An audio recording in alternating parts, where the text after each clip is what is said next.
আছে স্যার, তাহলে একটু রেকর্ডিংটা আমাকে পাঠিয়ে দেবেন পরে। ঠিক আছে, আমি গ্রুপে দিয়ে দেবো আজকে। অনেকগুলো রেকর্ডিং জমা আচ্ছা হয়ে স্যার, আছে, আমার দেওয়া হচ্ছে না। ঠিক আছে।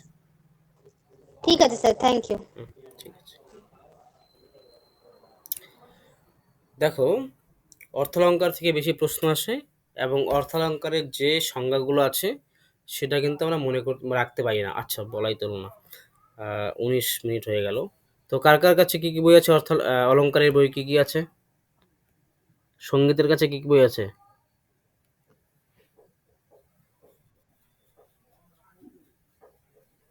শ্যামাপদ চক্রবর্তীর বইটা আছে।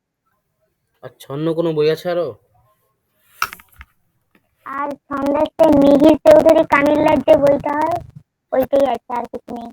আচ্ছা, অলঙ্কারেরও মিহির চৌধুরী কামিলার কিন্তু বই পাওয়া যায়, বইটা খুব ভালোই বই, তো এটা পড়তে পারো। আর রাজীবের কাছে কোন বই আছে?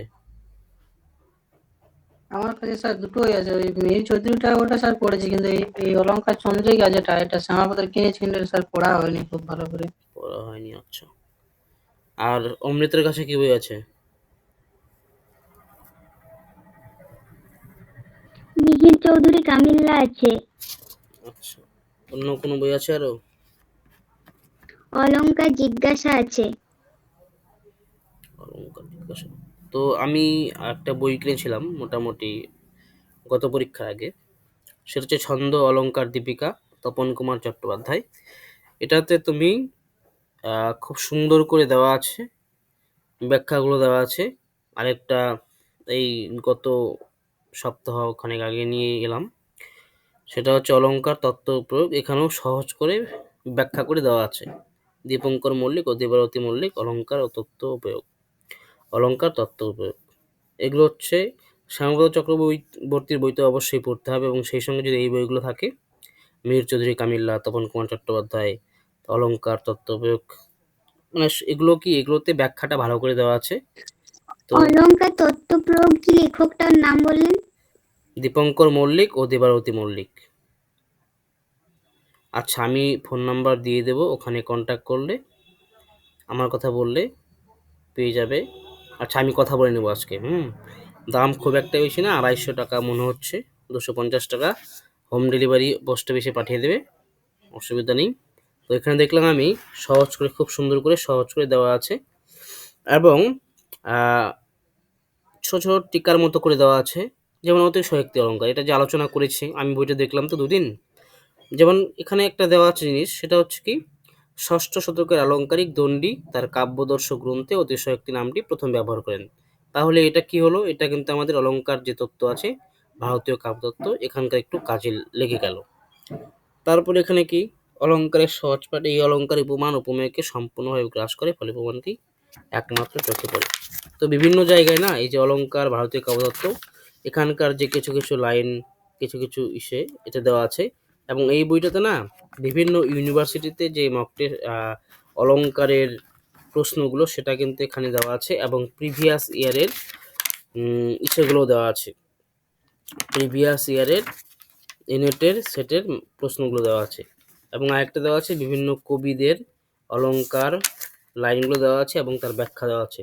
তো যখন অলংকারগুলো প্র্যাকটিস করবে বই দেখে, লাইনগুলো পড়বে, এবং তারপরে ব্যাখ্যা দেওয়া আছে, ব্যাখ্যাটা যখন পড়বে তখন কিন্তু জিনিসগুলো আরও সহজ সহজ হবে, এবং বুঝতে কিন্তু সুবিধা হবে। তো এই বইগুলো দু একটা বই নিতে পারো আর কি।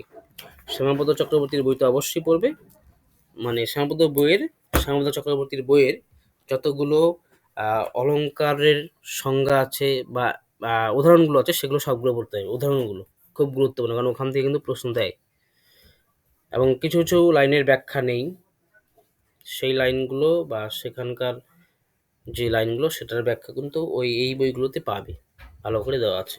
তো যাই হোক, বলছি ছন্দের কোন বইটা ভালো হবে? ছন্দের তো অনেকগুলো বই আছে। মিহির চৌধুরী কামিলার যে ছন্দের বইটা আছে, এটা সহজ। তারপরে তোমার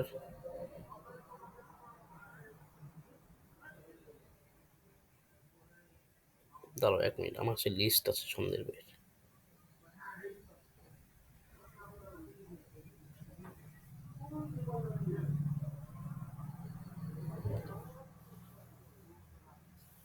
অনেকগুলো বই আছে, যেমন বলছি ছবি তুলে একটু গ্রুপে পাঠিয়ে দেবেন। ছবি। আচ্ছা, আমি দিয়েছিলাম গ্রুপে। নতুন ছন্দের তো প্রবোধচন্দ্র সেনের, আধুনিক বাংলা ছন্দ নীলরতন সেন, নব ছন্দ শৈলী সুধাংশু শেখর শাসমল, বাংলা ছন্দের বিবর্তনের ধারা, ছন্দ বিবর্তনের ধারা নীলরতন সেন, ছন্দতত্ত্ব ছন্দরূপ পবিত্র সরকার, ছন্দ পরিক্রমা রামবহাল তিওয়ারি। রামবহাল তিওয়ারি এই বইটা আছে আমার কাছে। ছন্দগুরু রবীন্দ্রনাথ এই বইটাও আছে আমার কাছে। বাংলা ছন্দ রূপ ও রীতি মিহির চৌধুরী কামিল্লা, এটা খুব ভালো বই, নিতে পারো। বাংলা ছন্দ জীবেন্দ্র সিংহ রায়, এটাগুলো সহজ বই, নিতে পারো। বাংলা ছন্দ রূপ ও রীতি মিহির চৌধুরী কামিল্লা, বাংলা ছন্দ জীবেন্দ্র সিংহ রায়। এবং এই যে নীলরতন সেনের বইটা, এটা একটু বড় বই হয়, দামও একটু বেশি মনে হচ্ছে, আমি দেখেছিলাম বইটা। তো যাই হোক, অর্থালঙ্কার। অর্থালঙ্কার অনেকগুলো ভাগ আছে আমরা জানি। তো সেই ভাগের মধ্যে আমাদের কিছু কিছু অলঙ্কার কিন্তু আমাদের এই নেট পরীক্ষায় আছে। তো উপমা অলঙ্কার। উপমা কি? উপমা অলঙ্কারটা কি? উপমা মানে কি রাজীব? রাজীব বলো।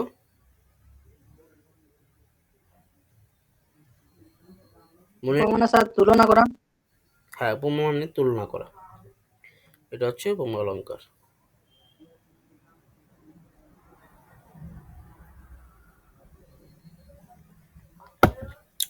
তো অনেকগুলো ভাগ আছে। পূর্ণপমা, লুপ্তপমা, মলপমা, স্বর্ণপমা, প্রতিবস্তুপমা, বিম্ব প্রতিবিম্ব ভাবের উপমা। পূর্ণপমা কি? জামাই মনে থাকবে এটা, যেখানে উপমেয়, যে উপমায় উপমেয় উপমান সাধারণ ধর্ম দৃশ্যবাচক শব্দ এই চারটি সঙ্গই উল্লেখিত থাকে, তাকে পূর্ণপমা বলে। তো আমাদের ক্ষেত্রে সমস্যা যেটা, সেটা কি, এই উপমেয় কাকে, উপমেয় এবং উপমান এখানে কিন্তু আমরা গুলিয়ে ফেলি একদম, যে কোনটা উপমেয় এবং কোনটা উপমান। আমরা কি জানি উপমেয় কি? যে তুলনার বিষয়। এবং উপমান কি? যার সঙ্গে তুলনা করা হয়। উপমেয় হচ্ছে তুলনার বিষয় এবং উপমান হচ্ছে যার সঙ্গে তুলনা করা হয়। সাধারণ ধর্ম হচ্ছে যে কারণে তুলনা করা হয় সেটা হচ্ছে সাধারণ ধর্ম। এবং সাদৃশ্যবাচক শব্দ, যখন এই দুটি বাক্যকে একটি শব্দ দ্বারা যুক্ত করা হয় বা তুলনা বোঝানোর জন্য যে শব্দটি ব্যবহার করা হয় সেটা হচ্ছে সাদৃশ্যবাচক শব্দ। উপমেয়, আবার বলি যে আমি যদি অন্যভাবে বলি, অন্য একটা শব্দ ব্যবহার করি, উপমেয়। উপমেয়টা কি বলবো? যার সম্পর্কে বলা হলো। উপমেয় যার সম্পর্কে বলা হলো সেটা কি? উপমেয়। জ্যোৎস্না নামে মৃদু পদে ঝাঁপি লয়ে লক্ষ্মীর মতন, কাকে বলা হলো? জ্যোৎস্নাকে বলা হলো। জ্যোৎস্না নামে মৃদু পদে ঝাঁপি লয়ে লক্ষ্মীর মতন, জ্যোৎস্নার সম্পর্কে বলা হলো, এটা কি? উপমেয়। এবং লক্ষ্মী, কার সঙ্গে তুলনা করা হলো? লক্ষ্মীর মতন। লক্ষ্মী হচ্ছে উপমান। সাধারণ ধর্মটা কি? নামই হচ্ছে সাধারণ ধর্ম এবং মতন হচ্ছে সাদৃশ্যবাচক শব্দ। উপমার চারটি অঙ্গ এখানে উল্লেখিত থাকা, এটা হচ্ছে পূর্ণ উপমা অলঙ্কার। এখানে কিন্তু আমরা গুলিয়ে ফেলি বারবার, যেটা উপমেয় এবং উপমান, এটা কিন্তু গুলিয়ে ফেলি। তো এখানে কি মনে রাখবে? যার সম্বন্ধে বলা হয়, অর্থাৎ যে বিষয়টি বক্তার মুখ্য বর্ণনীয় বিষয়, সেটা হচ্ছে কি? উপমেয়। এবং যার সঙ্গে উপমেয় বা মুখ্য বর্ণনীয় বিষয়কে তুলনা করা হয় সেটা হচ্ছে উপমান। তো এখানে কি কি পেলাম? মনে রাখবে কি? তুলনার বিষয়। কাকে তুলনা করা হচ্ছে? কাকে তুলনা করা হচ্ছে? কার সঙ্গে তুলনা করা হচ্ছে? যে কাকে তুলনা করা হচ্ছে, এটা যখন প্রশ্ন করবে কাকে তুলনা করা হচ্ছে, জ্যোৎস্নাকে তুলনা করা হচ্ছে, এটা মনে রাখবে। যে কাকে তুলনা, কাকে দিয়ে প্রশ্ন করলে যেটা পাওয়া যায় সেটা কি? উপমেয়। এবং কার সঙ্গে তুলনা করা হচ্ছে? কার? এই লক্ষ্মীর।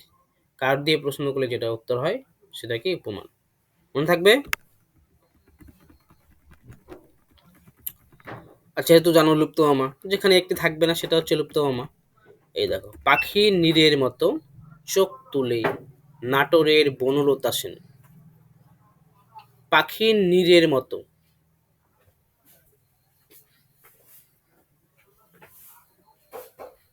চোখ তুলে নাটোরের বনলতা সেন। এখানে তুলনীয় বিষয় কোনটা?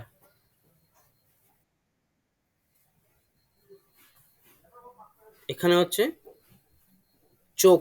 আরেকটা জিনিস দেখবে, সেটা হচ্ছে বেশিরভাগ ক্ষেত্রে দেখবে যে কবিরা যে লেখে সেটা কিন্তু একটা সজীব বস্তুর সঙ্গে এই প্রকৃতির বিভিন্ন জিনিস কিন্তু তুলনা করে। এরকম পাবে কিন্তু মানে মানুষের স্বভাব, মানুষের অঙ্গ প্রত্যঙ্গ, মানুষের চোখ মুখ, আমরা জীবনানন্দ দাশের কবিতায় বারবার পাই যে একটা মানুষের সঙ্গে কোনো একটা পাখির তুলনা করছে, কোনো একটা প্রকৃতির জিনিসের তুলনা করছে। তো দেখবে যেখানে প্রাণ আছে, এটা একটু লক্ষ্য রাখবে, সব ক্ষেত্রে হয় না কিন্তু অনেক ক্ষেত্রে হয়, যেখানে প্রাণ থাকে সেটা কি, সেটা কিন্তু উপমেয় হয়, তুলনার বিষয়। তো তুলনার বিষয় এখানে কি, চোখ হচ্ছে তুলনার বিষয়। চোখ তুলে নাটোরের বনলতা সেন, এখানে মত হচ্ছে, মতটা কি সাদৃশ্যবাচক শব্দ, এখানে কিন্তু সাধারণ ধর্মটা নেই এবং তুলনা করা হচ্ছে কার সঙ্গে, পাখির নীড়ের সঙ্গে। এই যে কার সঙ্গে প্রশ্ন করলাম, এই চোখকে কার সঙ্গে তুলনা করা হয়েছে, পাখির নীড়ের সঙ্গে তুলনা করা হয়েছে। তো এটা হচ্ছে উপমেয় অলঙ্কার, উপমা অলঙ্কার। বোঝা গেল? আর মলোপমাটা কি, উপমেয় যেখানে মাত্র একটি এবং উপমা সেখানে অনেক, উপমা অনেক সেখানে মলোপমা হয় মলোপমা। উপমান হবে এটা, উপমান অনেক সেখানে হচ্ছে। হ্যালো, বুঝতে পারছো? মানে আমরা কিন্তু বুঝতে হ্যাঁ স্যার। পারি কিন্তু কি হয় বলতো, ভুলে যাই। এটা সমস্যা আর কি, আমরা ভুলে যাই।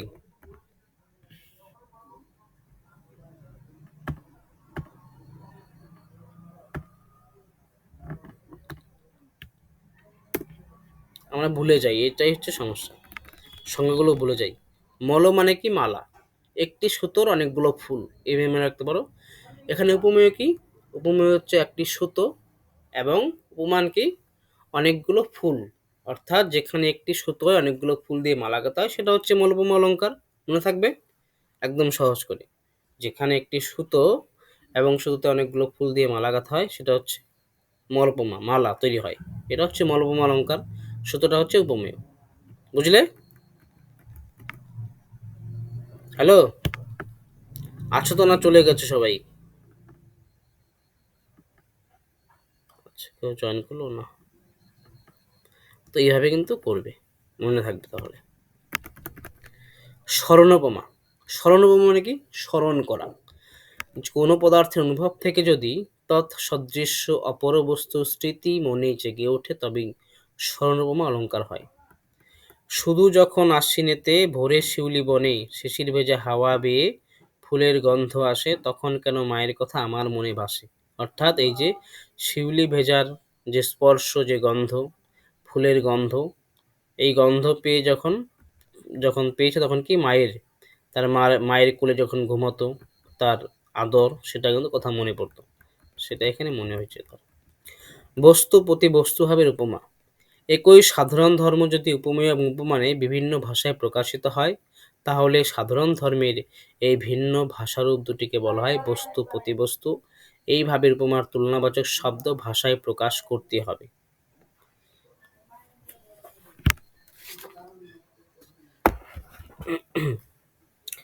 একই সাধারণ ধর্ম, দাঁড়াও এখানে আছে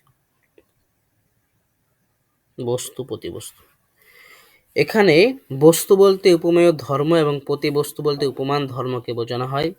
উপমেয় এবং উপমানে যদি একই সাধারণ ধর্ম ভিন্ন ভাষায় প্রকাশিত হয় তবে সাধারণ ধর্মের এই ভিন্ন ভাষারূপকে বস্তু প্রতিবস্তু বলা হয়। অর্থাৎ কি, যে উপমা অলঙ্কারে উপমেয় এবং উপমানে সাধারণ ধর্ম বস্তু প্রতিবস্তু ভাবাপন্ন, অর্থাৎ ধর্ম দুটির ভাষা ভিন্ন কিন্তু অর্থ এক এবং সাদৃশ্যবাচক শব্দটিও বর্তমান থাকে। একটি চুম্বন ললাটে রাখিয়া যাও একান্ত নির্জন সন্ধ্যার তারার মতো। উপমেয় কি, দেখো এখানে উপমেয় কি, চুম্বন। উপমান হলো সন্ধ্যা তারার মতো, তুলনাবাচক শব্দ হচ্ছে মতো। উপমেয় সাধারণ ধর্ম একটি, উপমানের সাধারণ ধর্ম হলো একান্ত নির্জন। যে ভাষারূপে উপমেয় সাধারণ ধর্ম থেকে ভিন্ন হলেও অর্থগত দিক থেকে অভিন্ন বা এক, সুতরাং সাধারণ ধর্ম বস্তু প্রতিবস্তু ধর্মী আর কি। এটাতে একটু সমস্যা হতে পারে। সেখানে দেওয়া আছে আরেকটা উদাহরণ। নিশাকালে যথা মুদ্রিত কমল দলে থাকে গুপ্তভাবে সৌরভ এ প্রেম বধূ আছিল হৃদয়ে অন্তরিত। এখানে কিন্তু দেখো উপমেয় প্রেম, উপমান হচ্ছে সৌরভ, প্রেমের সৌরভ কিন্তু গুপ্তভাবে থাকে। সাধারণ ধর্ম অন্তরিত গুপ্তভাবে বস্তু প্রতিবস্তু, অন্তরিত গুপ্তভাবে ভাষায় বিভিন্ন কিন্তু অর্থে এক, গোপনে। তুলনাবাচক শব্দ হচ্ছে যথা। এটা একটু অসুবিধা হলো মনে হচ্ছে। বধূ আছিল হৃদয়ে অন্তরিত, মানে দুটো যে বস্তুর তুলনা করেছে এখানে, মুদ্রিত কমল দলে থাকে গুপ্তভাবে সৌরভ এ প্রেম, অর্থাৎ প্রেমটা কি, প্রেম হচ্ছে উপমেয় এবং সৌরভ হচ্ছে কি সাধারণ ধর্ম। এবং বধূ আছিল হৃদয়ে অন্তরিত, এই যে বধূ কোথায় ছিল, অন্তরিত, হৃদয়ে অন্তরিত ছিল। এই দুটোর কিন্তু তুলনা করে হয়েছে। এবং সাধারণ যে ধর্ম আছে তুলনাবাচক সাধারণ ধর্ম, এটা কি, এটা হচ্ছে তোমার দুটোই কিন্তু একই অর্থ প্রকাশ করেছে এখানে, তাই এটা হয়েছে তোমার বস্তু প্রতিবস্তু উপমা। বিম্ব প্রতিবিম্বটা কি, উপমেয় ধর্ম এবং উপমানের ধর্ম যদি সম্পূর্ণ বিভিন্ন হয় অথচ তাদের মধ্যে একটি সূক্ষ্ম সাদৃশ্য বোঝা যায়, তাহলে ওই ধর্ম দুটিকে বলা হয় বস্তু বিম্ব প্রতিবিম্ব ভাবাপন্ন সাধারণ ধর্ম। বিম্ব প্রতিবিম্ব উপমার তুলনাবাচক শব্দ থাকতে হবে। এখানে কিন্তু বিম্ব প্রতিবিম্ব তুলনাবাচক যে শব্দ সেটা কিন্তু এখানে থাকতে হবে। দাঁড়াও, আরো কিছু উদাহরণ আছে সুন্দর দিচ্ছি।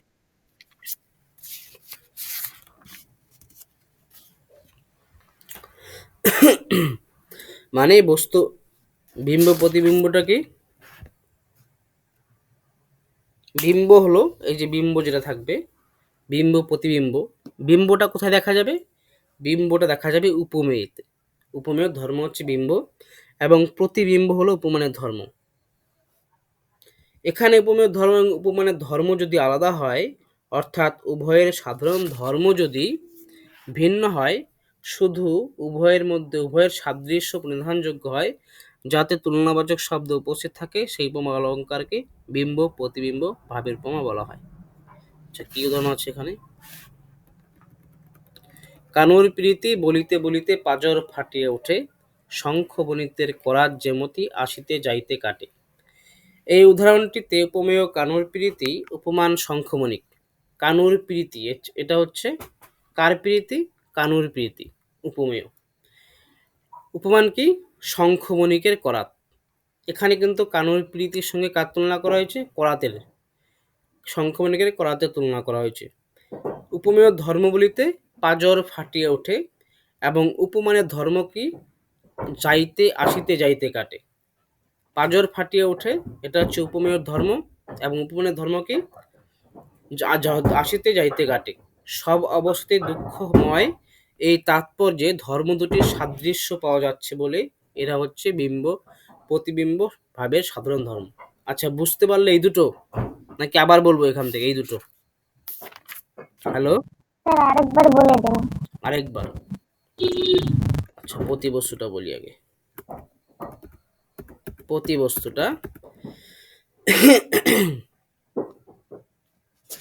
দাঁড়াও ওখানে। আচ্ছা, প্রতিবস্তুটা বলি। যে উপমা অলঙ্কারে সাধারণ ধর্ম উপমেয় এবং উপমানে ভিন্ন ভাষায় পরিবেশিত হলেও, এই যে উপমেয় এবং উপমানে সাধারণ যে ধর্ম আছে সেটা আলাদা আলাদা ভাষায় যদি ব্যবহৃত হলেও সেটা কি, অর্থটা এক হয়, অর্থটা এক হতে হবে। সাধারণ ধর্মের সেই ভিন্ন ভাষারূপগুলিকে বলা হয় বস্তু প্রতিবস্তু, আর এদের দ্বারা উৎপন্ন উপমা অলঙ্কারকে বস্তু প্রতিবস্তু ভাবের উপমা বলা হয়। উদাহরণ দেই দু তিনটি।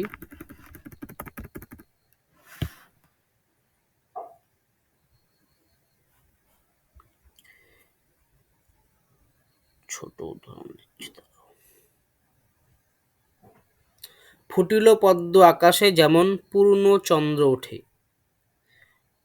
ফুটিল পদ্ম আকাশে যেমন পূর্ণ চন্দ্র ওঠে। কি উঠিল? পদ্ম উঠিল। উপমেয় কি? পদ্ম। আর উপমান কি? কার সঙ্গে তুলনা করা হয়েছে পদ্মকে? কার সঙ্গে তুলনা করা হয়েছে বলো? ফুটিল পদ্ম আকাশে চন্দ্রের সঙ্গে। যেমন পূর্ণ চন্দ্র ওঠে। পূর্ণ চন্দ্রের সঙ্গে তুলনা করা হয়েছে। এখানে এই যে উপমেয় এর এর সাধারণ ধর্মটা কি? ফুটিল পদ্ম। এই যে পদ্ম এর সাধারণ ধর্ম কি? ফুটিল। এবং এই যে উপমান পূর্ণচন্দ্র এই সাধারণ ধর্মটা কি? উঠে। এবং তুলনাবাচক শব্দ কি? যেমন। তো এখানে দেখো যে দুটি যে বস্তু আছে, বস্তু, এই বস্তুর ভাষা কিন্তু আলাদা, কিন্তু সাধারণ ধর্ম অর্থাৎ এর যে অর্থটা পরিবেশিত হয়ে এক অর্থ হয়, এক অর্থটা কিন্তু একই হলো। তাই এটা কি? বস্তু প্রতিবস্তু ভাবের উপমা। বোঝা গেল? ফুটিল পদ্ম। আচ্ছা, ও কলম তো আছে, আমি তো লিখতেই পারবো এখানে, মুখে বলছি শুধু।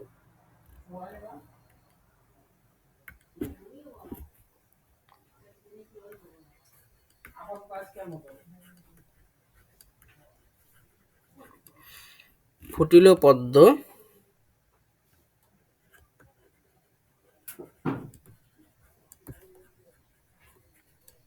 আকাশে যেমন পূর্ণ চন্দ্র ওঠে।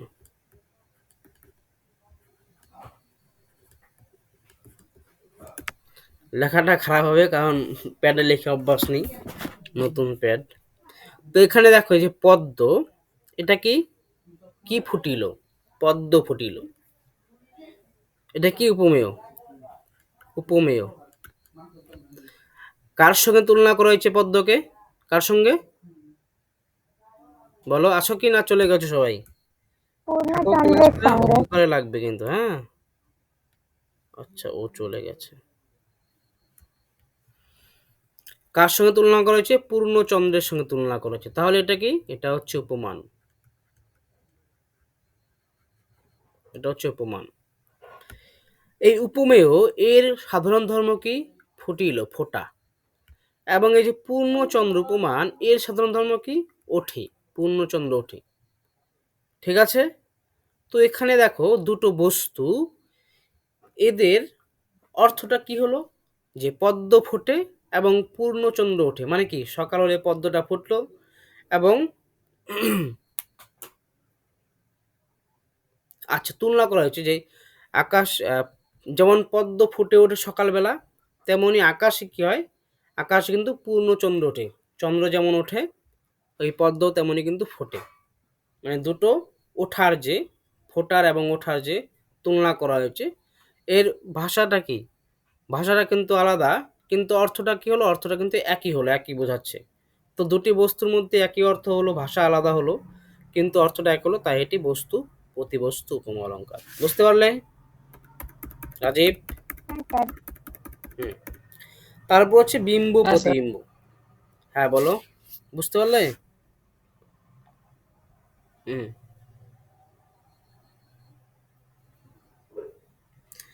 বিম্ব প্রতিবিম্ব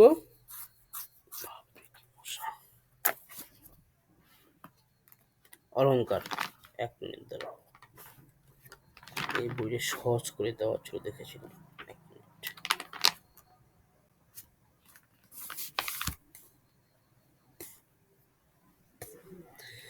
উপমেয় এবং উপমানের সাধারণ ধর্ম ভিন্ন হওয়া সত্ত্বেও এদের মধ্যে একটা ভাবগত সাদৃশ্য থাকায় একে বিম্ব প্রতিবিম্ব ভাবের উপমা বলে। ভাবগত সাদৃশ্য, বস্তু প্রতিবস্তু ভাবের উপমার মতো এই জাতীয় উপমা অলঙ্কারেও তুলনাবাচক শব্দ ভাষায় প্রকাশিত হয়। কেবল আশার আশা, ভবে আশা, আশা মাত্র হলো, যেমন চিত্রের পদ্মেতে পড়ে ভ্রমর ভুলে রইল।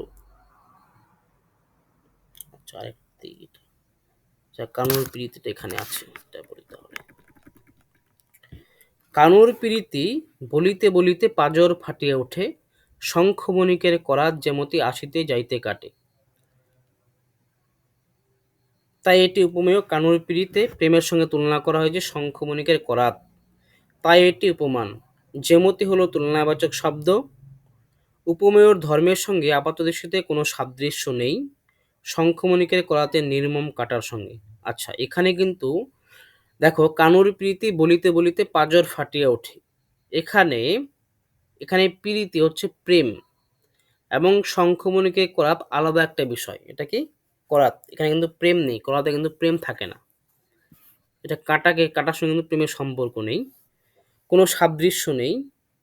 কিন্তু কৃষ্ণ প্রেমের রীতিও যেমন করাতের মতো, ফলে উপমেয় ধর্ম এবং উপমানের ধর্ম সূক্ষ্ম সাদৃশ্য বোধগম্য হয় অলঙ্কার হয়েছে বিম্ব প্রতিবিম্ব।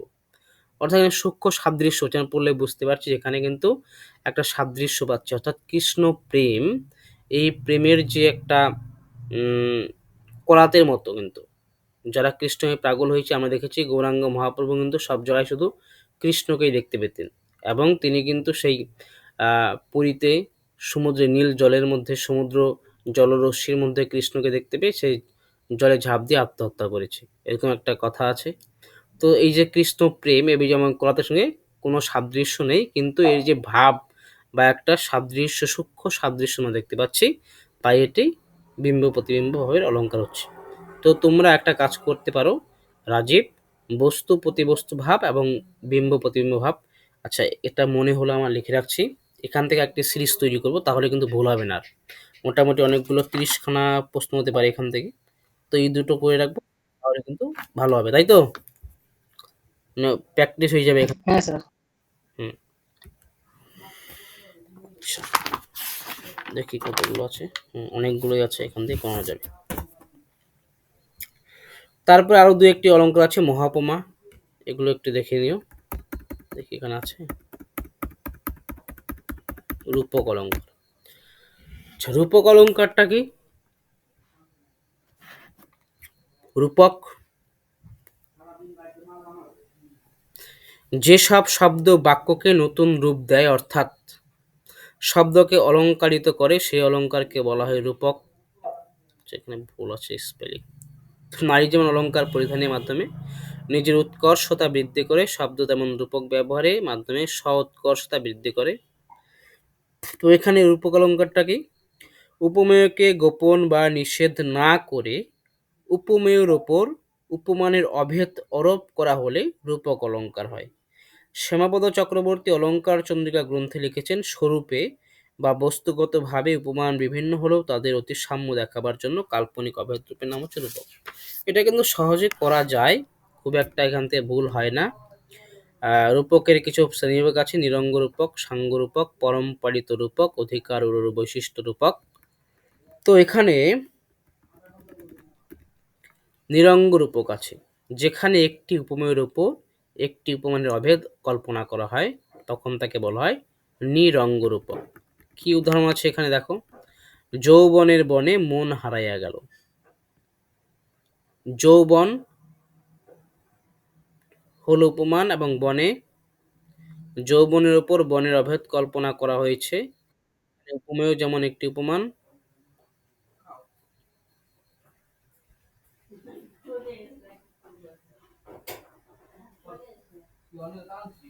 কোথায় গেল?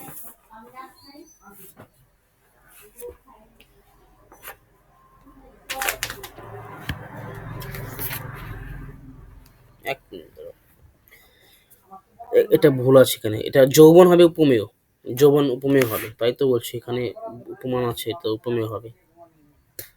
কার সঙ্গে? যৌবন, বলেছিলাম না যে প্রাণ আছে মানুষের, মানে জীবের ক্ষেত্রে বেশিরভাগই সে করে আর কি, প্রকৃতির সঙ্গে তুলনা করে।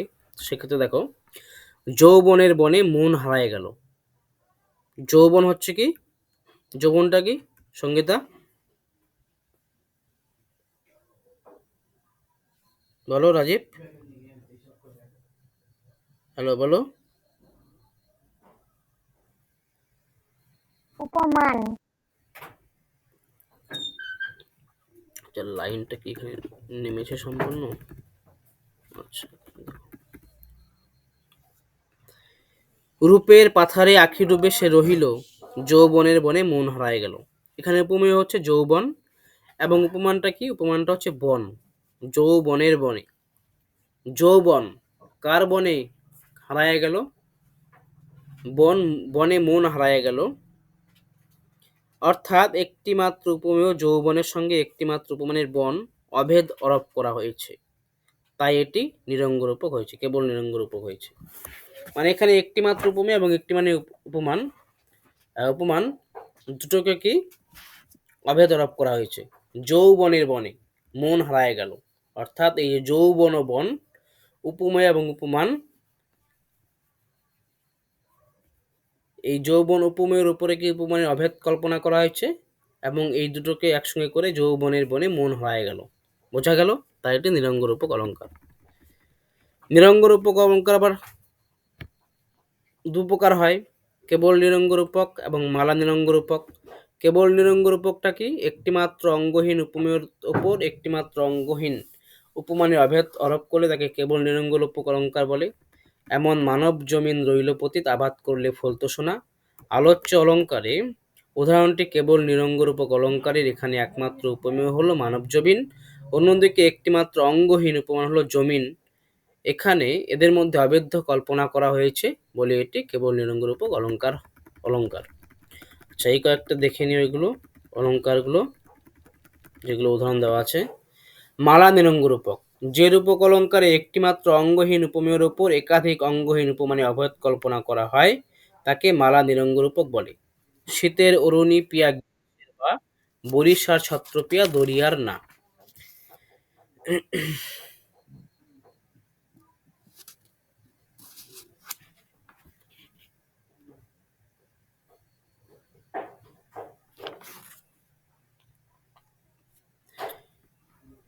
শেফালি সৌরভ আমি, রাত্রি নিঃশ্বাস ভোরেরও ভৈরবী।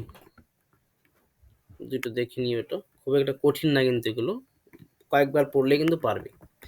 সাঙ্গরূপক, যে রূপক অলঙ্কারে বিভিন্ন অঙ্গ সমেত উপমেয়ের সঙ্গে বিভিন্ন অঙ্গ সমেত উপমানে অভেদ কল্পনা করা হয় তখন তাকে সাঙ্গরূপক অলঙ্কার বলে।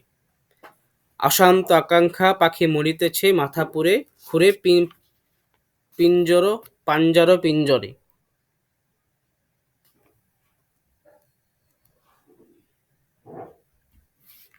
সাঙ্গরূপক,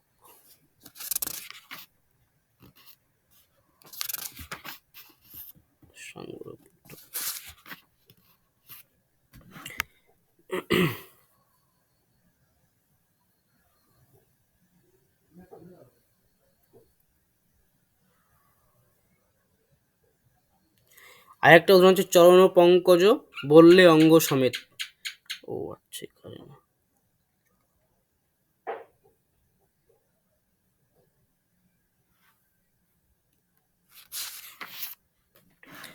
তো অশান্ত আকাঙ্ক্ষা পাখি মরিতেছে মাথা খুঁড়ে পাঞ্জর পিঞ্জরে,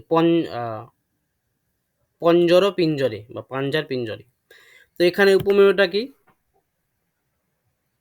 উপমেয় কি বলো তো রাজীব, দেখি খুঁজে বের করে দেখি এখান থেকে উপমেয় এবং উপমান। সঙ্গীতা বের করে দেখি দুজনে, দেখি সঙ্গীতা আর রাজীব বের করে দেখি এখানে উপমেয় কোনটা এবং উপমান কোনটা। অশান্ত আকাঙ্ক্ষা পাখি মরিতেছে মাথা করে পাঞ্জর পিঞ্জরে, এখানে দেখবে বলো দেখি কার সঙ্গে কার তুলনা। অশান্ত আকাঙ্ক্ষা পাখি মরিতেছে মাথা করে পাঞ্জর পিঞ্জরে, বলো রাজীব বলো। হ্যালো,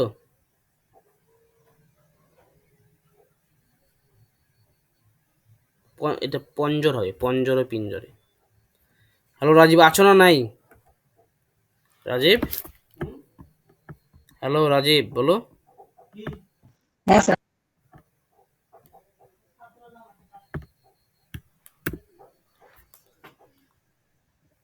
বলো এখানে উপমান কি, উপমেয় কি? এখানে হচ্ছে আকাঙ্ক্ষা, অশান্ত আকাঙ্ক্ষা, আকাঙ্ক্ষার উপরে কিন্তু এই পাখিকে আরোপ করেছে। উপমান হচ্ছে পাখি, অশান্ত আকাঙ্ক্ষা পাখি মরিতেছে মাথা করে পঞ্জর পিঞ্জরে। পঞ্জরটা কি, পঞ্জর হচ্ছে আমাদের দেহ, যে হাড় আছে সেটা হচ্ছে পঞ্জর। আমাদের এই মনের ভিতরে এই যে এই যে মানে পঞ্জর কি আমাদের বুকের যে হাড্ডি আছে আর কি, সেটা হচ্ছে পঞ্জর পিঞ্জর। এবং এর ভিতরে কি আছে? এর ভিতরে আছে পাখি। এর ভিতরে আছে পাখি অর্থাৎ প্রাণ পাখি। এটা কি? এটা হচ্ছে অশান্ত আকাঙ্ক্ষা। আমাদের মন কি আকাঙ্ক্ষা করে সবসময় বিভিন্ন, আমি এবার জিআরএফ পাবো, এটা আকাঙ্ক্ষা করছি। অর্থাৎ এটা কিন্তু এখানেই বলছে অশান্ত আকাঙ্ক্ষা। আমাদের যে আকাঙ্ক্ষা আছে সেটা কি পাখির সঙ্গে তুলনা করেছে। পাখি যেমন ঘুরে বেড়ায় সবসময় সব জায়গায়, আমাদের মনও কিন্তু সব জায়গায় ঘুরে বেড়ায়। পাখি মরিতে হচ্ছে মাথা করে এই পঞ্জরে পিঞ্জরে। আমাদের এই বুকের ভেতরে কিন্তু সেটা কিন্তু বেরোতে পারছে না। সেটা কি আমাদের এই বুকের ভেতরে অর্থাৎ এই আহ, পাখির খাঁচার ভিতরে এর সঙ্গে কিন্তু অভেদ আরোপ করা হয়েছে। বুঝতে পারলে এই জায়গাটা? হ্যালো। হ্যাঁ স্যার। হুম। তো যে রূপক অলঙ্কারে বিভিন্ন অঙ্গ সমেত উপমেয়র সঙ্গে বিভিন্ন অঙ্গ সমেত উপমানে অভেদ কল্পনা করা হয়। তো এখানে দেখো অঙ্গটা কি?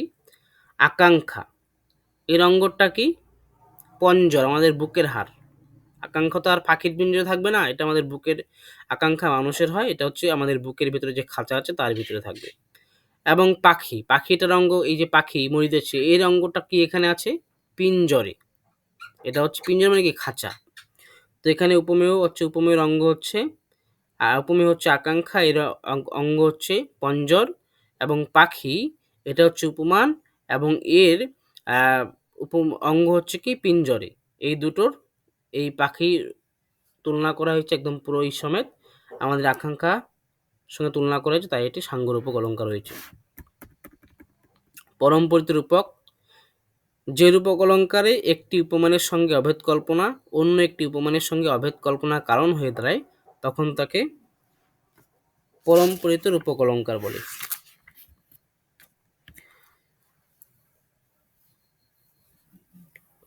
সংসার ও জীবনে উদ্যানে, এটা আছে উদাহরণ।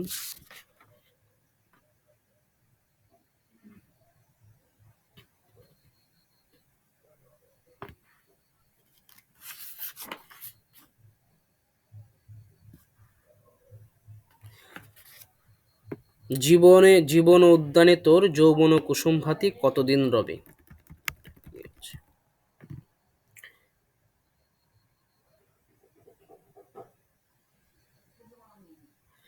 জীবন উদ্যান এবং হচ্ছে যৌবন কুসুম ভাতি, এটার সঙ্গে কিন্তু তুলনা করা হয়েছে এখানে। তারপরে আছে কি মরণের ফুল বড় হয়ে ওঠে জীবনের উদ্যানে। এখানে দেখো উপমেয় কি, কিসের ফুল, কার ফুল? মরণের ফুল, এটা হচ্ছে উপমেয়। এবং উপমান কি? ফুল। এই যে মরণ এবং ফুল, এটা হচ্ছে উপমেয় এবং উপমান। তারপরে কি বলছে? জীবনের উদ্যানে। জীবন হচ্ছে উপমেয় এবং উদ্যান হচ্ছে উপমান। এই দুটোর মধ্যে কিন্তু অভেদ আরোপ করা হয়েছে। মরণের ফুল বড় হয়ে ওঠে জীবনের উদ্যানে। এই মরণ হচ্ছে উপমেয়, ফুল হচ্ছে উপমান, উপমেয় জীবন হচ্ছে উপমেয় এবং উদ্যান হচ্ছে উপমান। তো এখানে মরণের ওপর ফুলের অভেদ আরোপ জীবনের সঙ্গে উদ্যানের অভেদ কল্পনার কারণ হয়েছে, তাই এটি পরমপরিত রূপক অলঙ্কার হয়েছে। তো এগুলো কিন্তু একটু পড়তে হবে, বুঝতে পারলে? যে এই যে পরমপরিত রূপক কাকে বলে? একটি উপমেয়ের ওপর আরেকটি উপমানের অভেদ আরোপ যদি অন্য উপমেয়ের সঙ্গে অন্য উপমানের অভেদ আরোপের কারণ হয়, তখন হচ্ছে পরমপরিত রূপক অলঙ্কার হয়। তো এই যে এই কয়েকটা একটু মুখস্থ করতে হবে। দাঁড়াও এখানে দেখছি আর শর্টকাট কি আছে এখানে, শর্টকাট নিচে আছে, একটু ওয়েট করে দিচ্ছি। গ্রুপে বলে দাও তো, আধ ঘন্টা পরে নেব, 10টা 30-এ নেব, একটু এখান থেকে পড়িয়ে দিই এই জায়গা থেকে। রাজীব, রাজীব হ্যাঁ স্যার। তো গ্রুপে। আর এই কয়েকটা বললাম, এটা একটু পড়ে নিও। এবং এখান থেকে কিন্তু খুব একটা বেশি প্রশ্ন আসে না। প্রশ্ন আসে কোথার থেকে? এই বক্রোক্তি অলঙ্কার, সন্দেহ অলঙ্কার, ব্যতিরেক অলঙ্কার, এখান থেকে কিন্তু বেশি প্রশ্ন আসে। এই জায়গাগুলো যে পড়বে, রূপক অলঙ্কার, সাঙ্গরূপক, এখান থেকে খুব বেশি একটা প্রশ্ন আসে না। অনেক দিন আগে মনে হয় এসেছিল। ও তো এই যে এখন যে পড়াবো এই জায়গাগুলো আমি শর্টকাট সহ আমি ভালো করে বলবো, এই জায়গাগুলো দেখবে বেশি ইম্পর্টেন্ট। ব্যতিরেক অলঙ্কার। ব্যতিরেক মানে কি? ব্যতিরেক, ব্যতিরেক বলতে কি বোঝায়? আচ্ছা, উৎপ্রেক্ষাটা আসেনি এখানে, আগে পরে আছে উৎপ্রেক্ষা। ব্যতিরেক মনে রাখবে শুধু উৎকৃষ্ট এবং অপকৃষ্ট। যে সাদৃশ্যমূলক অলঙ্কারে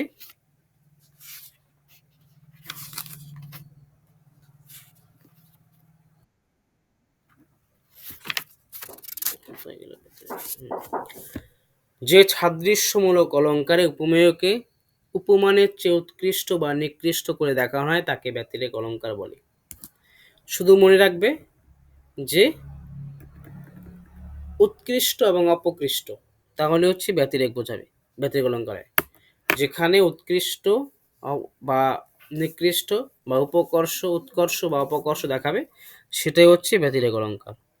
বা মনে রাখবে যে উপমানের চেয়ে উপমেয়র বোঝাতে ভালো মন্দ ব্যতিরেক হয় সেটাই মনেতে রেখো না ধন্দ। উপমানের চেয়ে উপমেয়র বোঝাতে ভালো মন্দ ব্যতিরেক হয় সেটাই মনেতে রেখো না ধন্দ। তো এখানে কি কি আছে? ব্যতিরেক, উৎকর্ষাত্মক ব্যতিরেক এবং অপকর্ষাত্মক ব্যতিরেক। এটা কিন্তু খুব সহজেই বোঝায়, তাই তো রাজীব? দেখি কি উদাহরণ আছে। আচ্ছা, উৎকর্ষ অলঙ্কার, যে অলঙ্কারে উপমানকে উৎকৃষ্ট দেখানো হয় তখন তাকে উৎকর্ষাত্মক অলঙ্কার বলে। আচ্ছা, এই ভাগ দিয়েও কিন্তু তুমি বুঝতে পারবে যে কোনটা উৎকর্ষ কোনটা অপকর্ষ অলঙ্কার, উৎকৃষ্ট অলঙ্কার অপকর্ষ ব্যতিরেক অলঙ্কার। তো একটা জিনিস শিখিয়ে দিচ্ছি, আর কোনোদিন ভুল হবে না। দেখো, হ্যালো, বুঝতে পারছো? শোনা যাচ্ছে? হ্যাঁ স্যার। হ্যাঁ স্যার। একটা জিনিস শিখে যাচ্ছে, আর ভুল হবে না। সেটা হচ্ছে এখানে দেখো প্রথমে কি আছে? হস্যু।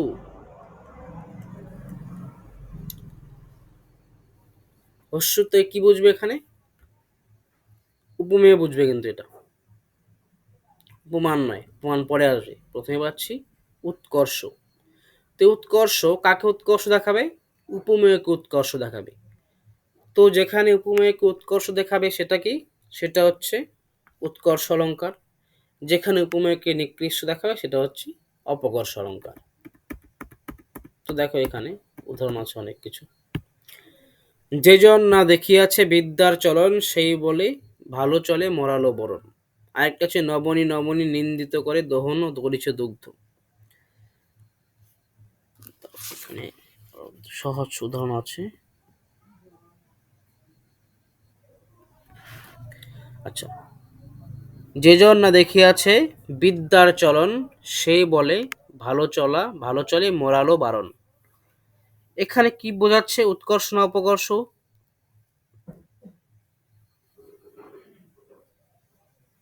এখানে উপমেয়টা কি? উপমেয়টা কি? এখানে কাকে তুলনা করা হয়েছে? কার সঙ্গে তুলনা করা হয়েছে? এখানে তুলনা করা হয়েছে কাকে? যে জন না দেখিয়াছে বিদ্যার চলন। এখানে মূল প্রসঙ্গটাকে কি কথা বলছে? বিদ্যার কথা বলছে। এইভাবে কিন্তু খুঁজে বের করতে হবে উপমাটা কি। যেখানে তোমার কোনো জীব নেই, যেখানে কাকে দিয়ে প্রশ্ন করলে হচ্ছে না, কার সঙ্গে তুলনা করে হচ্ছে না, তো এখানে আমরা কি খুঁজবো? যে এখানে মূল বিষয়টা কি। ঠিক আছে, বুঝতে পারলে রাজীব? এখানে কিন্তু ভুল করি আমরা, এই জন্যই আমরা আমাদের ভুল হয়। যার সম্বন্ধে বলা হয়েছে, কার সম্পর্কে এখানে বলা হচ্ছে? বিদ্যার সম্পর্কে বলা হয়েছে। যে জন না দেখিয়াছে বিদ্যার চরণ, লাইনটা বলো, পড়ো। যে জন না দেখিয়াছে বিদ্যার চরণ, মূল বক্তব্যটা কি? বিদ্যা। তাই এখানে উপমেয় কি? বিদ্যার চলন। উপমেয় হচ্ছে বিদ্যার চলন। এবং উপমান কি? মরাল বারণ। এটা হচ্ছে উপমান। তাই এখানে কি? উৎকর্ষ প্রকাশিত হয়েছে। সে বলে ভালো চলে মরাল বারণ, এটা কিন্তু উৎকর্ষ দেখানো হয়েছে। তাই এটি উৎকর্ষাত্মক অলঙ্কার, উৎকর্ষ ব্যতিরেক অলঙ্কার। আচ্ছা, আরেকটা দেখাচ্ছি। এই যে নবনী নিন্দিত,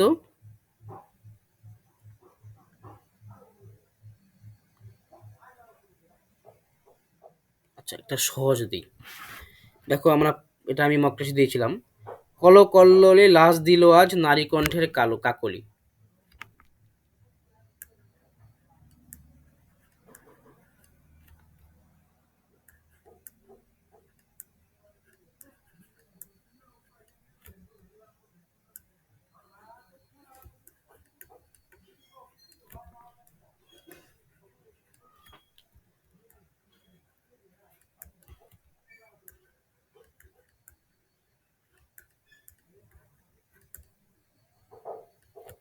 নারী কণ্ঠের কাকলি।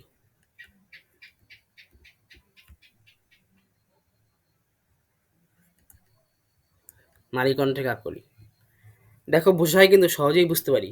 কলকল্লোলে লাজ দিল আজ নারী কণ্ঠের কাকলি। আচ্ছা, এখানে উপমেয় কি? রাজীব, রাজীব, হ্যাঁ স্যার। এখানে উপমেয় কি? স্যার উপমা মানে হচ্ছে এখানে এটা হবে নারী কণ্ঠের কাকলি যাকে তুলনা হ্যাঁ, করা হচ্ছে। এটা হচ্ছে কি উপমেয়। নারী কণ্ঠের কাকলি হচ্ছে উপমেয়। এখানে দেখো একটা প্রাম আছে 1 নাম্বার। 2 নাম্বার, যার সম্বন্ধে বলেছে। কার সম্বন্ধে বলা হয়েছে? নারীর সম্বন্ধে, নারী কণ্ঠের কাকলি। এই নারী কণ্ঠের কাকলিকে কার সঙ্গে তুলনা করা হয়েছে? কলকল্লোল। এই যে কলকল্লোল, এই কলকল্লোলের সঙ্গে তুলনা করা হয়েছে। কলকল্লোলে লাজ দিল আজ নারী কণ্ঠের কাকলি। এখানে কি হয়েছে? উৎকর্ষ না অপকর্ষ?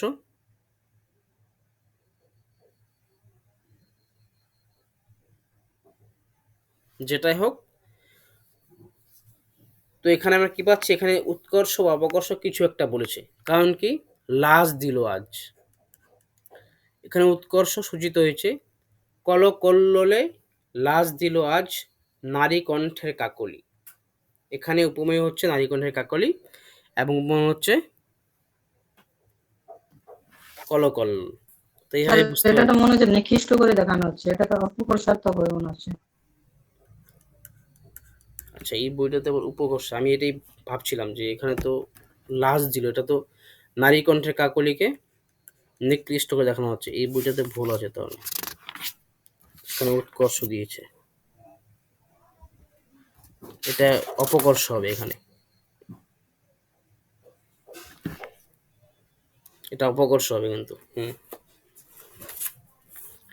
তারপর আছে অপকর্ষাত্মক।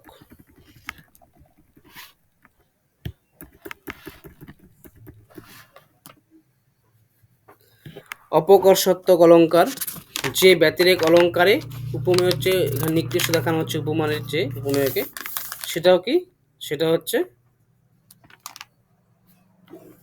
অপকর্ষাত্মক অলঙ্কার।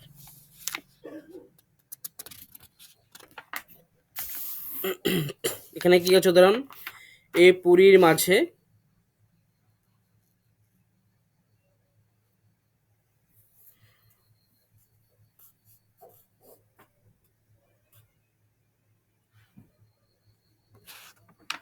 প্রথম আছে যত আছে শিলা, কঠিন শ্যামার মতো কেহ নাই আর। এখানে উপমেয় কি? রাজীব, বলো দেখি। এই পুরীর মাঝে, এই পুরীর প্রথম আছে যত আছে শিলা, কঠিন শ্যামার মতো কেহ নাই আর।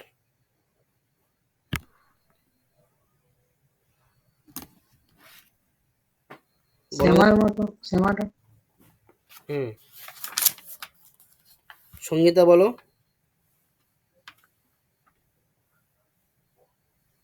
সঙ্গীতা,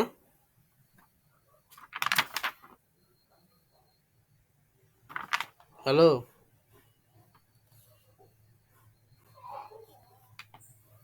সঙ্গীতা আছো না চলে গেছো? এখানে উপমেয় আচ্ছা কে এবং স্যার। উপমান কে?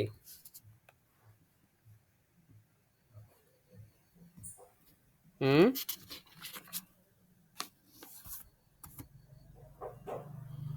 এখানে হচ্ছে উপমেয় কি?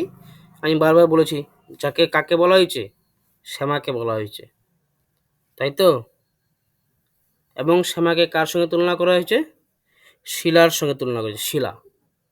অর্থাৎ এই যে শ্যামার মন কঠিন শ্যামার মতো কেহ নাই নহে আর, এই পুরীর প্রথম আছে যত আছে শিলা। অর্থাৎ শিলা কি? শিলাকে, শিলা যেমন কঠিন, এখানে শ্যামাকেও কিন্তু কঠিন বলা হয়েছে। অর্থাৎ এখানে অপকর্ষ বোঝানো হয়েছে কিন্তু, তাই তো? তো এটা হচ্ছে অপকর্ষ অলঙ্কার।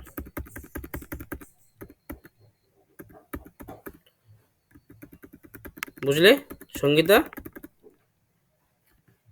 হ্যালো। স্যার তারপর যে সমাসক্তি অলঙ্কার। সমাসক্তিটা কি? সমাসক্তি হচ্ছে উপমেয়ের ওপর অপ্রস্তুতের বা উপমানের ধর্ম আরোপিত হয়, অথবা চেতন পদার্থের বস্তুর ওপর চেতন পদার্থের ধর্ম আরোপিত হলে সমাসক্তি অলঙ্কার হয়। চেতন অচেতন বা চেতন পদার্থের এটা কিন্তু অলঙ্কার হয়। 1 মিনিট, এটা একটু শর্টকাটটা এখানে নিচে আছে মনে হচ্ছে। অচেতন বস্তুর উপর চেতন বস্তুর ধর্ম আরোপিত হলে তখন কি হয়? তখন কিন্তু এই সমাসক্তি অলঙ্কারটা হয়। সমাসক্তি উপমেয়ের ওপর উপমানের ব্যবহার আরোপ হলে, অথবা অচেতন বস্তুর ওপর সচেতন বস্তুর ধর্ম আরোপিত হলে সেটা হচ্ছে সমাসক্তি অলঙ্কার হয়। দেখো এখানে, তটিনী চলিছে অভিসারে, কেরোসিন শিখা বলে মাটির প্রদীপে, ভাই বলে ডাকো যদি গলা দেব টিপে। কেরোসিন শিখা বলে মাটির প্রদীপে, ভাই বলে ডাকো যদি গলা দেব টিপে। আচ্ছা, এখানে কেরোসিন শিখা কি গলা টিপতে পারবে?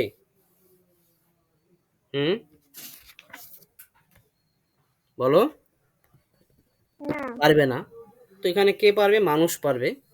তো এখানে দেখো, এই যে কেরোসিন শিখার উপর কি অচেতন বস্তু, কেরোসিন শিখা অচেতন বস্তু, তার উপর কি সচেতন বস্তুর ধর্ম আরোপিত হয়েছে, তাই এটি কি অলঙ্কার হয়েছে? তাই এটি সমাসক্তি অলঙ্কার হয়েছে। তো শর্টকাট কি মনে রাখবে? যেখানে চেতন বস্তুর উপর অচেতন বস্তু, বা অচেতন বস্তুর উপর অচেতন বস্তুর উপর চেতন বস্তুর ধর্ম, অচেতন বস্তুর উপর চেতন বস্তুর ধর্ম আরোপিত হয়, তখন সেটা কি হয়? তখন সেটা হয় সমাসক্তি অলঙ্কার। অথবা উপমেয়ের উপর উপমানের ধর্ম উপমানের ব্যবহার আরোপিত হলে সেটা কি হয়? সেটা হয় সমাসক্তি অলঙ্কার। কিছু উদাহরণ আছে, কি কি উদাহরণ দিচ্ছি। নামের সন্ধ্যা, তন্দ্রালাসা, সোনার আঁচল খানা, হাতে দীপশিখা। অচেতন বস্তু কি সন্ধ্যা, চেতন বস্তু হচ্ছে গৃহবধূ। নামের সন্ধ্যা, তন্দ্রালাসা, সোনার আঁচল খানা, হাতে দীপশিখা। তারপর আরেকটা কি, এমনই সাজে আমার প্রিয়া, যেত ছোট কলসিখানি কোমল তাহার বক্ষে নিয়া, সোহাগে জল উতলে ওঠে বক্ষে তাহার পৌত্রটি। সোহাগে জল উতলে ওঠে। এখানে অচেতন পদার্থ হচ্ছে জল, চেতন পদার্থ হচ্ছে সোহাগময়। এখানে এই সোহাগে কি জল উতলে ওঠে? নিশ্চয় উতলে ওঠে না। এখানে কি এই সোহাগ অচেতন বস্তুর উপর চেতন বস্তুর ব্যবহার কিন্তু আরোপিত হয়েছে, তাই এটি হচ্ছে সমাসক্তি অলঙ্কার। যেমন আরেকটি উদাহরণ,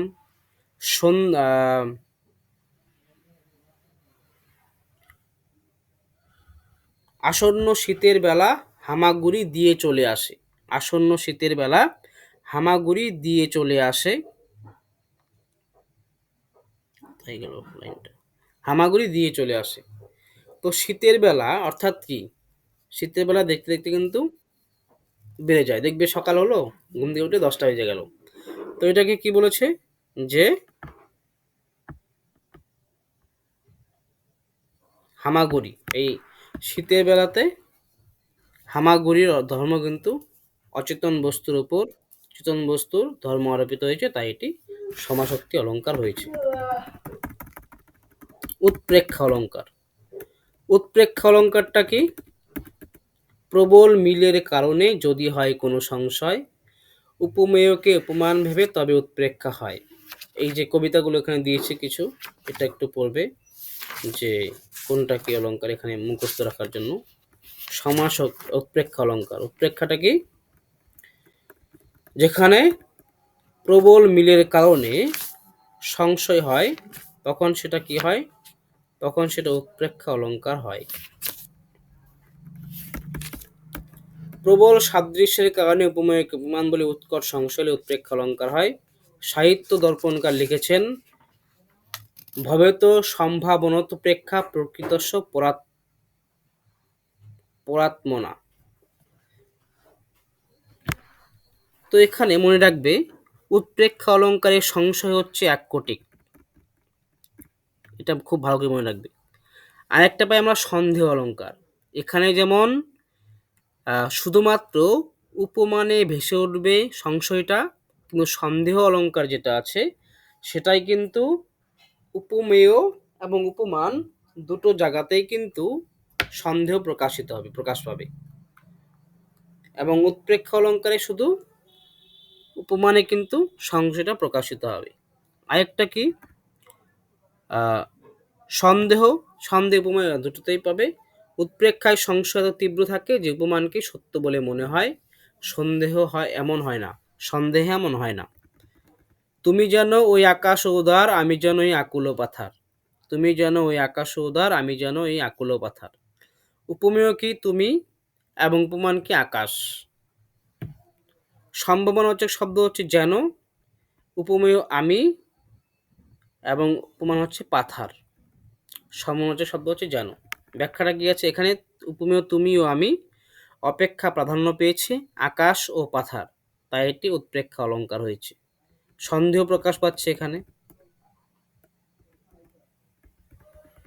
তারপরে আচ্ছা, বুঝতে পারলে এটা উৎপ্রেক্ষা অলঙ্কারটা?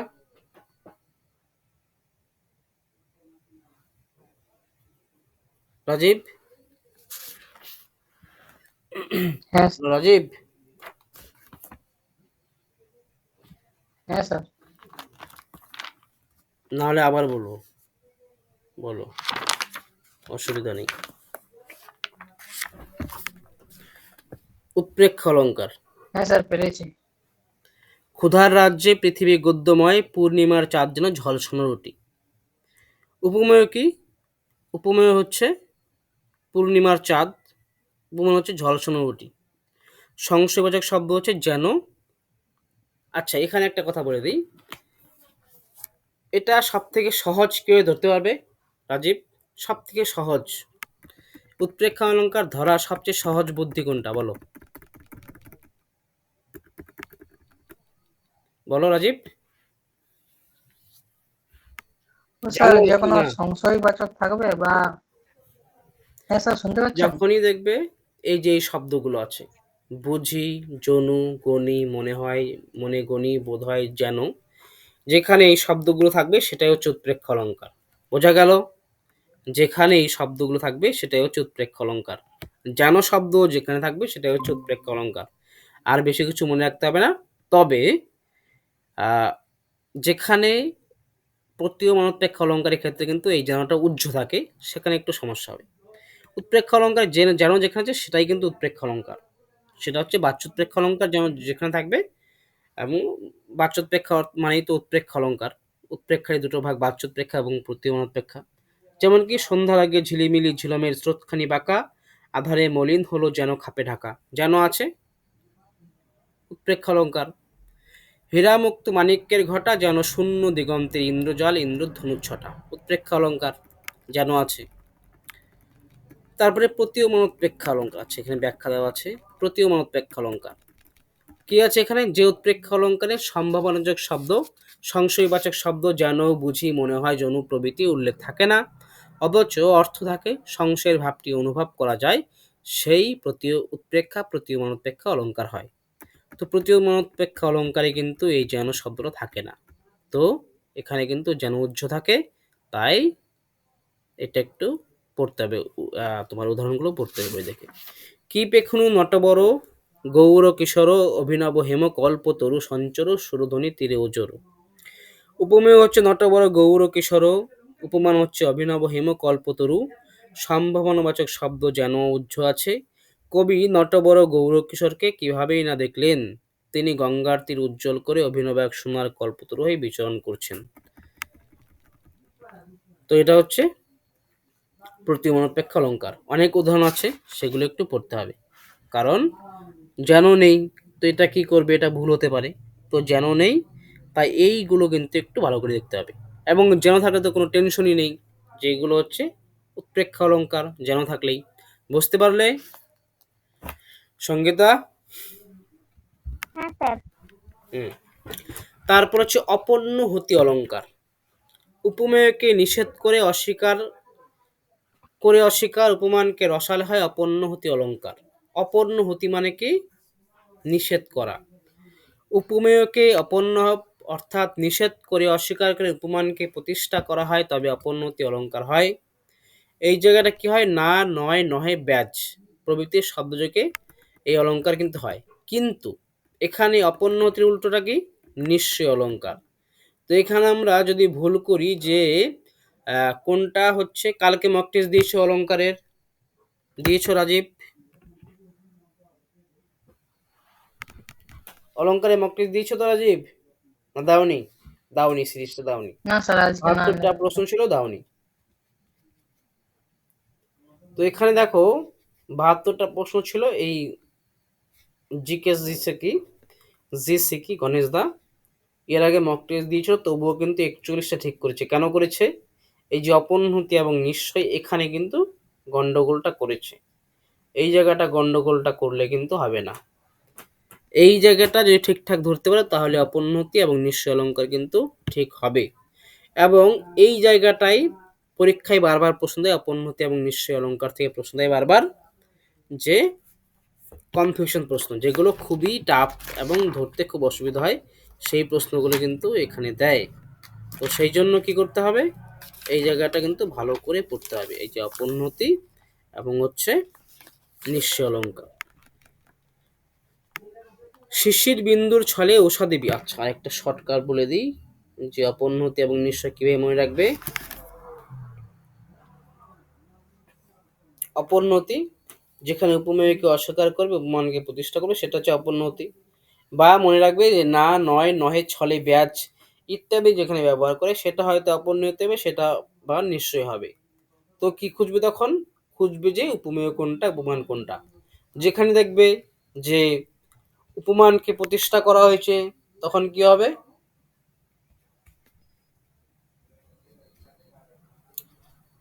আচ্ছা, আরেকটা জিনিস বলে দিই, এটার ভুল হবে না, মানে খুব সুন্দর করে বলে দিই, এটার কোনোদিন ভুলবে না, ভালো করে বলে দিচ্ছি।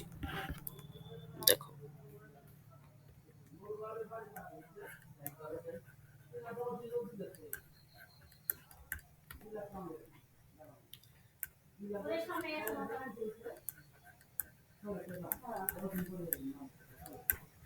আচ্ছা এখন বলো, নিশ্চয় এবং অপন্নতি কোন অলঙ্কার, আজই বলবে, হ্যাঁ, কোন অলঙ্কারে কাকে নিষেধ করতে হবে?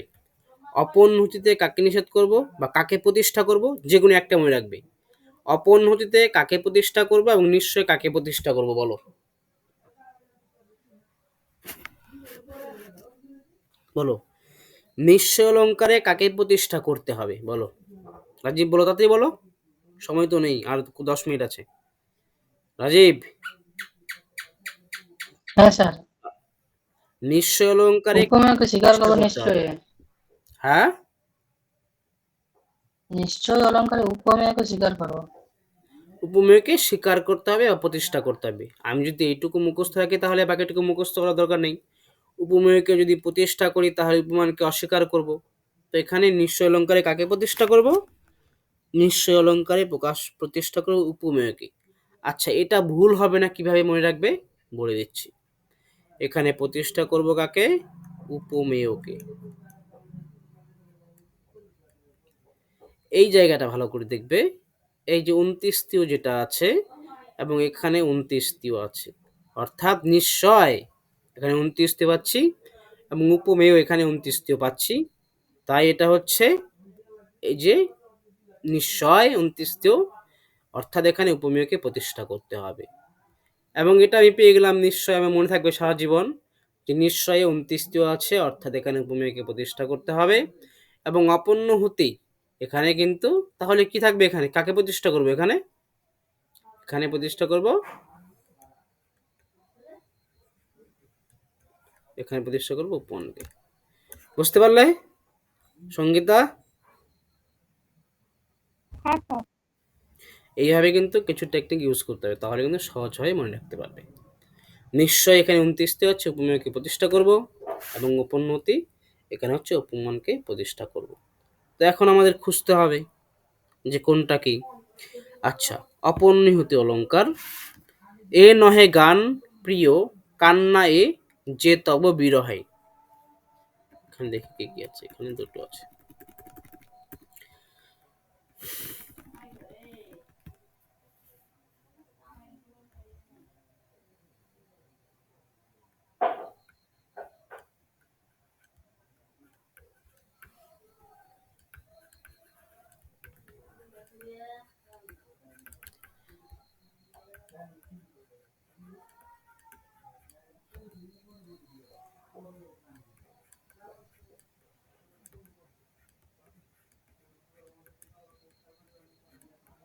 বিরহে। এ নহে গান প্রিয় কান্না এ যে তব বিরহে। আচ্ছা, এখানে উপমেয় কোনটা রাজীব? এখানে উপমেয় কোনটা? মূল বিষয়টা কি এখানে? এ নহে গান প্রিয়, এখানে উপমেয় কি তাহলে? মূল বিষয়টা কি রাজীব, তাড়াতাড়ি বলো, সময় নেই, বলো। এ নহে গান প্রিয়, বলো রাজীব। হ্যালো রাজীব, বলো তাড়াতাড়ি, সঙ্গীতা বলো। গানটা হবে কি? হ্যাঁ, এখানে কিন্তু উপমেয় কি গান, এটা পড়ে বুঝতে হবে তো। এ নহে গান প্রিয়, এখানে নহে কি, নহে তো কোনো অর্থ নেই, বা মানে অর্থ বলতে বক্তব্য বিষয় নয়, এখানে বক্তব্য বিষয় কি গান। এ নহে গান প্রিয়, বক্তব্য বিষয় কি গান, তাই এটা হচ্ছে উপমেয়।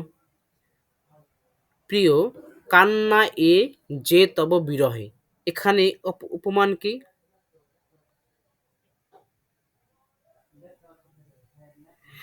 উপমান কি এখানে?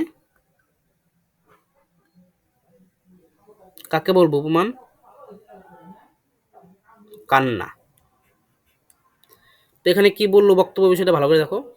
এ নহে গান প্রিয়, এখানে হচ্ছে গানটা হচ্ছে অস্বীকার করলো। এ নহে, এ নহে গান প্রিয়, কমা আছে, কাকে অস্বীকার করলো? উপমেয়কে অস্বীকার করলো, উপমেয় অস্বীকার,